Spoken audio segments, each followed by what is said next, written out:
Hello, my name's Mark Adamson. I'm an attorney who deals with special education.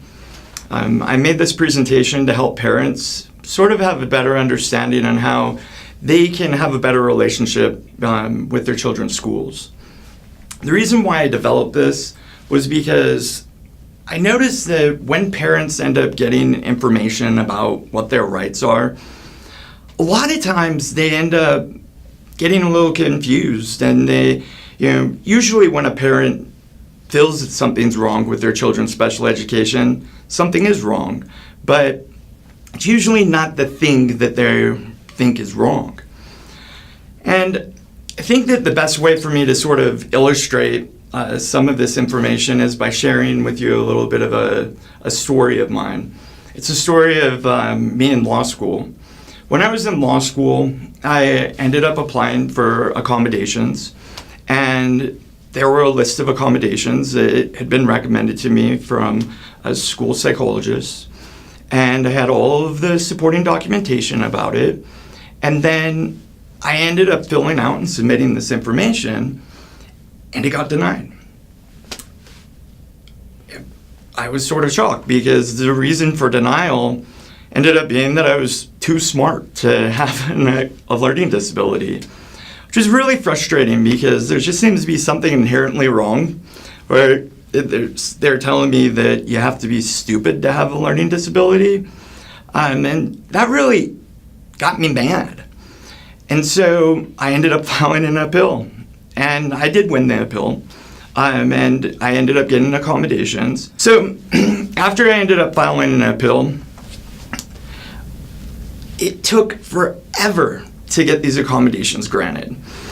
I ended up getting so angry because I had an experience at UCLA where everything had been handled appropriately, and I had this amazing experience that was super supportive and super helpful.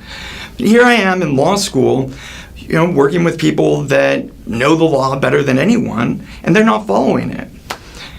And so, like I said, I got angry, and when I got angry, I did what a lot of people that do are angry. They end up throwing people under the bus. I was self-righteous. I knew that I was right. I knew that I was right and everyone else was wrong. And so what did I do? I ended up going and fighting the good fight. I ended up showing people that they were wrong, and I wasn't afraid about how I told them or what I told them because I was right and they were wrong. Now, let me skip ahead. One of my professors ended up telling me after these things had evolved past a certain point that maybe I should hire an attorney. I did, and there was a little bit of litigation that ended up occurring. And I won. And the next year, when I ended up returning afterwards, I ended up discovering that everything had changed. Even though I had won, I had destroyed every relationship that I had with the administration.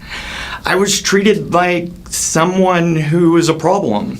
And it wasn't that they were treating me or giving me something that was 100% wrong. I just felt weird.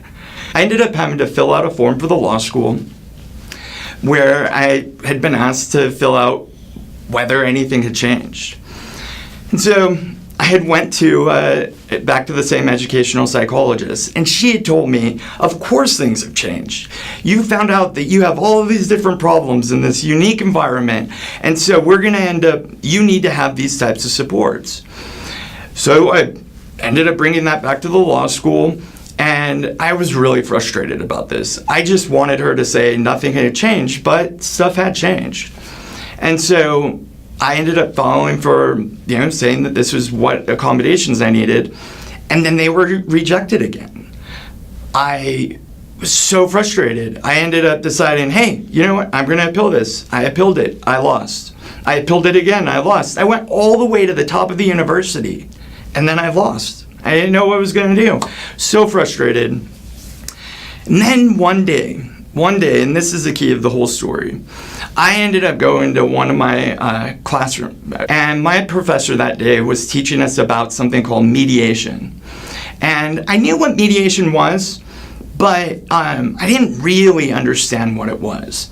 And it was at that day that I ended up finding out through seeing a mock mediation that there's a way to solve your problems where you don't focus on right and wrong.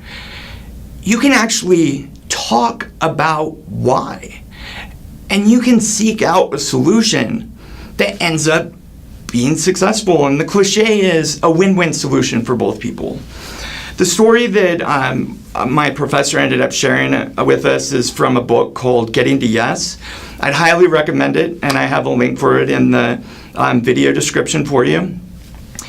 In this story, there's a mother, has two daughters, and they're fighting over an orange. If the mother would have decided that she was going to give the orange to one of the daughters, then it would have been a win-lose situation.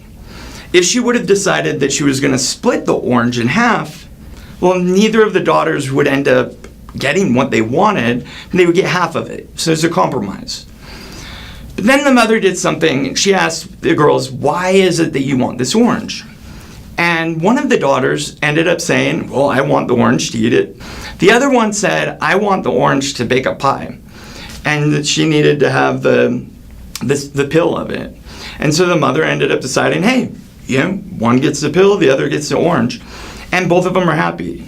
Now, I know this is a dumb, super, just silly story that, how many orange pill stories are there in life? But it affected me. And so right after that class, I walked across the hallway and I asked to make an appointment with the dean.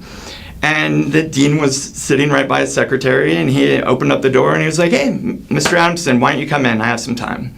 I ended up sitting down and I asked him, hey, do you know why it is that I'm asking for these things? And he was like, well, I think I do. And I was like, okay, well, I just had this experience in my class dealing with mediation and problem solving. And after I ended up hearing this, I thought, maybe I should come over and show you what it is that I really need help from. Because I care about law school. I care about gaining an education. But there's some problems that are impeding me. And so there were a couple of different things, but one in particular was the ability to have a staff member review my prepared writing, like essays and papers that were done outside of class for grammar and clarity issues. I have some difficulty dealing with grammar and syntax. And so I asked them, hey, do you see how it would be helpful for me to actually learn how to be a better writer, because I struggle as being a writer. And if I had this feedback, it would help me and I would become a better attorney. I would become smarter and I would know the things that I needed to do. And then he told me, well, the problem with that is I feel like you're going to get an unfair advantage over your classmates. I'm like, look, honestly, I have to tell you, I don't care about an unfair advantage. All I care about is getting an education. And then it was then that I had my first orange pill moment.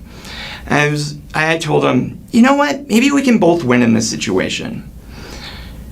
Maybe I could go ahead and get the feedback and the input of my professors on my writing. But in my writing classes, there are only a couple of them out of about 20 classes I had taken in law school. Maybe I could take those pass, no pass. That way I wouldn't get a competitive advantage, but I would learn how to write and I would be able to gain the experience. Let me tell you, the entire relationship changed at that point. All of a sudden I ended up going from this extremely hostile environment to where the dean told me, hey, you know what? I'm sorry. I'm sorry that the faculty, you've had this experience. And that faculty have been treating you a little bit differently. And I told him, I understand that. I understand. Look, I made things difficult for people. I didn't think about how they would feel and how, professionally, how it would affect them if I threw them under the bus. I didn't think about the relationship that had to occur.